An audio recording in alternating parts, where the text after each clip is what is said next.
হরে কৃষ্ণ। দেখো দিদি ভাইরা, আমি অর্চনা, আমাদের শাশুড়ি বৌমা রান্নাঘরে আমি একটা রোজগারের মতো রেসিপি নিয়ে চলে এসেছি। আজকে শনিবার, নিরামিষ। দেখো, সোয়াবিন আমি একটু গরম জলে ভিজিয়ে রেখেছিলাম, একে নিয়ে গিয়ে মিক্সির জারে এ করে নেবো, ঘুরিয়ে নেবো, কিমা করে নেবো। ওকে সোয়াবিনের মুইঠা করব। ভিডিওটা তোমাদেরকে প্রথম থেকে শেষ পর্যন্ত দেখাবো। যদি ভালো লাগে লাইক কমেন্ট শেয়ার করবে, আমাদের চ্যানেলটা সাবস্ক্রাইব করে নেবে, তাহলে নিত্য নতুন রান্নার রেসিপি ভালো দেখতে পাবে। নিরামিষের দিনে এই রকম রেসিপি বানিয়ে তোমরা খাবে আর সকলের সঙ্গে শেয়ার করবে। যে কোথা দিয়ে ভিডিওটা দেখছো, আমি এইটা মিক্সিটা ঘুরিয়ে নিয়ে তোমাদেরকে আবার দেখাবো। দেখো দিদি ভাইয়েরা, আমি কিমা করে নিয়েছি মিক্সির জারে। দেখো, পুরো কাদা হয়নি, কুচনা কুচনা হয়েছে। আমি দুটো আলু সেদ্ধ করে নিয়েছিলাম, এই আলু দুটো ম্যাশ করে নিয়ে তোমাদেরকে দেখাবো। আলু দুটো ম্যাশ করে নিই। দেখো দিদি ভাইয়েরা, আমি বেসনটা নিয়েছি, নিয়ে তাতে আলু হাতে দিয়ে আলুটা সেদ্ধ দিয়ে দিয়েছি। এতে এবার 2 চামচ বেসন দেবো।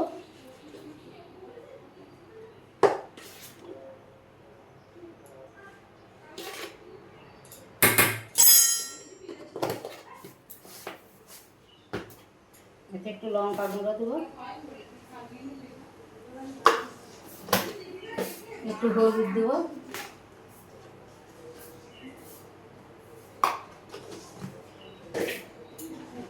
একটু ধনে জিরে দেবো,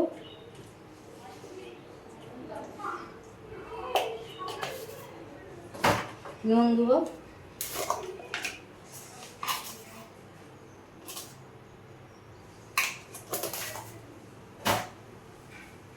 দেখো একটুখানি চিনি দেবো। দিয়ে এটা ভালো করে চটকিয়ে মাখিয়ে তোমাদেরকে আবার দেখাবো। দেখো দিদি ভাইরা, যেহেতু নিরামিষ একটু হিং দেবো। দেখো, হিং দিয়ে মাখাবো। দেখো দিদি ভাইরা, আমি সয়াবিন আলুটা ভালো করে মাখিয়ে দেখো মুইঠাটা বানিয়েছি কীভাবে। দেখো, কোনোটা একটা চ্যাপটা করেছি, আর তোমরা যে যা পারে শেপ দিতে পারো। কোনোটা গোল গোল করে দিয়েছি, লম্বা লম্বা করে।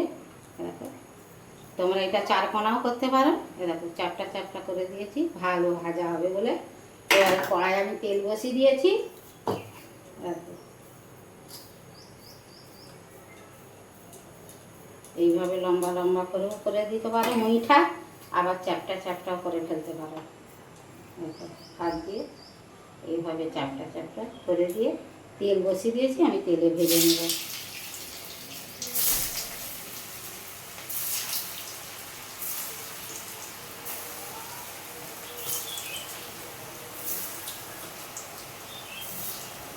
এটা ভাজা হোক, হলে তো আর তোমাদেরকে আবার দেখাবো। দেখো দিদি ভাইয়েরা, আমি এই সোয়াবিনের মুইঠাটা করবার জন্যে আদা, সাদা তিল, পোস্ত, কাঁচা লঙ্কা আর এই যে টক দই নিয়েছি। নিয়ে এটা বেটে তোমাদেরকে দেখাবো। মুইঠাটা কত সুন্দর হয়েছে, দেখো লাল লাল। দেখো, একে এমনি স্ন্যাক্সের মতো ভাজা মুড়ি দিয়ে খাওয়া যাবে বা চা দিয়ে খাওয়া যাবে। দেখো দিদি ভাইরা, মুইঠাগুলো আমার সব ভাজা হয়ে গেছে।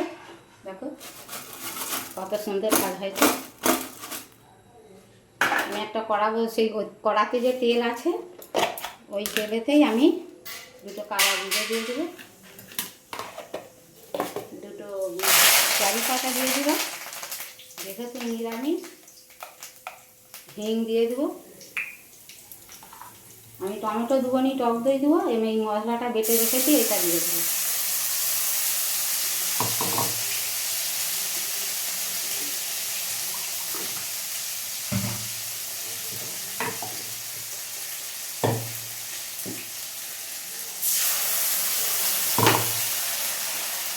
আমি কাঁচা লঙ্কা বেটেছি, অল্প করে ঝাল লঙ্কা দেবো,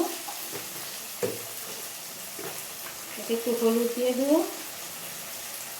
এতে তোমরা আলু দিয়ে করতে পারো, দমের মতো ভালো লাগবে। আমি আলু দেবো নি, আমাদের আলাদা তরকারি হয়েছে।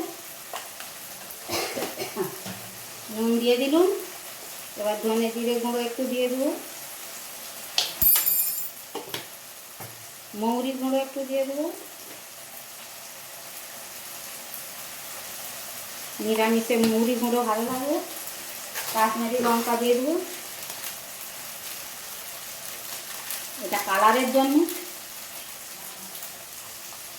দিয়ে আমি মশলাটা ভালো করে ভাজবো, ভেজে তোমাদেরকে আবার দেখাবো। দেখো দিতে হয়, মশলাটা আমার ভাজা হয়ে গেছে। এবার আমি টক দইটা কেটে এতে দিয়ে দেবো। আমার জোরটা কমানো আছে, দই দেওয়ার সময় জোরটা কমিয়ে দিতে হবে, নাহলে কেটে যাবে। দইয়ের বাটিটা দিয়ে একটু জল দিয়ে দেবো, দিয়ে আবার ভালো করে ভেজে নেবো দই দিয়ে তোমাদেরকে আবার দেখাবো। দেখো দিদি ভাইরা, মশলাটা আমার কষা হয়ে গেছে, এবারে তেল ছেড়ে দিয়েছে। এবারে আমি জল দিয়ে দেবো।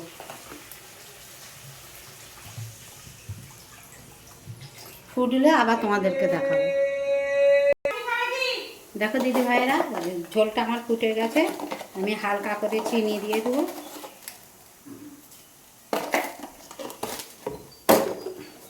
দুটো কসুরি মেথি হাতে ঘষে দেবো।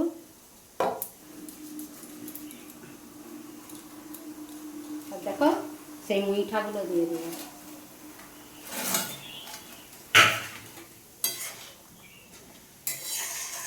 দিয়ে একটু ফুটবে, তারপরে নামাবো।